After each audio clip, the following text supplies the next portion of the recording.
dari kelompok 19. Selamat menyaksikan. Halo hai teman-teman, kembali lagi nih di dalam Pekerja Sosial Industri. Kali ini kita akan membahas mengenai perencanaan program di dalam pengembangan masyarakat. Nah, program adalah seperangkat kegiatan yang dirancanakan untuk mencapai tujuan tertentu. Di mana di dalam pengembangan masyarakat, biasanya sebuah program dikembangkan untuk menyediakan pelayanan sosial secara langsung dan menyentuh klien maupun sasaran perubahan. Nah, perencanaan program pengembangan masyarakat itu sendiri mencakup sedikitnya ada 7 langkah, mulai dari perumusan nama program hingga pada pengevaluasian hasil-hasil perencanaan dari program tersebut.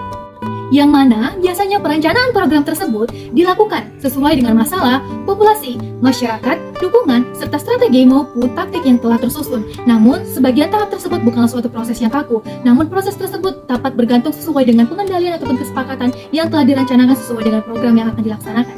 Adapun 7 tugas yang dapat dijadikan pedoman dalam merancang sebuah program pengembangan masyarakat. Yang pertama yaitu rumuskan nama program. Nama biasanya dinyatakan dalam bentuk yang ingin dicapai dan mencakup wilayah dan hasil yang diinginkan. Yang kedua, nyatakan tujuan-tujuan hasil secara terukur dalam kurun waktu tertentu dan indikatornya. Seperti kapan hasil program yang dicapai, seminggu kah, sebulan atau setahun. Yang kedua, siapa yang menjadi sasarannya. Yang ketiga, perubahan apa yang akan diharapkan. Dan yang keempat, bagaimana hasil yang akan didapat.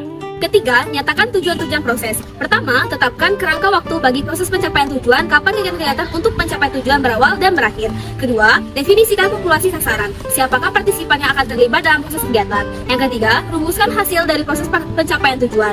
Hasil apa yang akan diperoleh dalam proses pencapaian tujuan? Yang keempat, nyatakan indikator atau kriteria yang dapat dijadikan dokumen. Selanjutnya, yang keempat adalah identifikasi kegiatan-kegiatan yang akan dilakukan. Yang pertama, buatlah format kegiatan-kegiatan untuk memudahkan pemantauan atau monitoring. Yang kedua, rumuskan kegiatan atau tugas-tugas yang harus selesai dilakukan untuk mencapai tujuan. Yang ketiga, kapan kegiatan-kegiatan tersebut harus dimulai dan diakhiri. Dan yang keempat, siapa yang harus ditunjuk sebagai penanggung jawab dalam penyelesaian tugas-tugas tersebut. Yang kelima, kembangkan rencana aksi.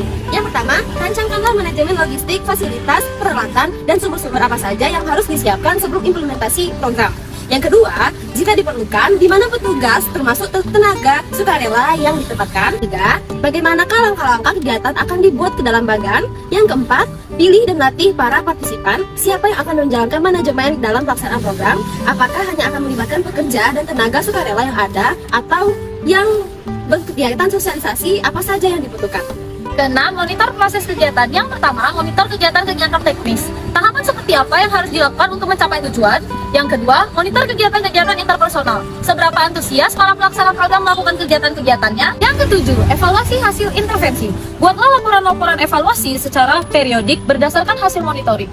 Yang pertama, hasil-hasil apa saja yang telah dinyatakan secara jelas dalam rencana intervensi. Yang kedua, data kuantitatif dan kualitatif apa saja yang tersedia dan dapat digunakan sebagai bahan evaluasi.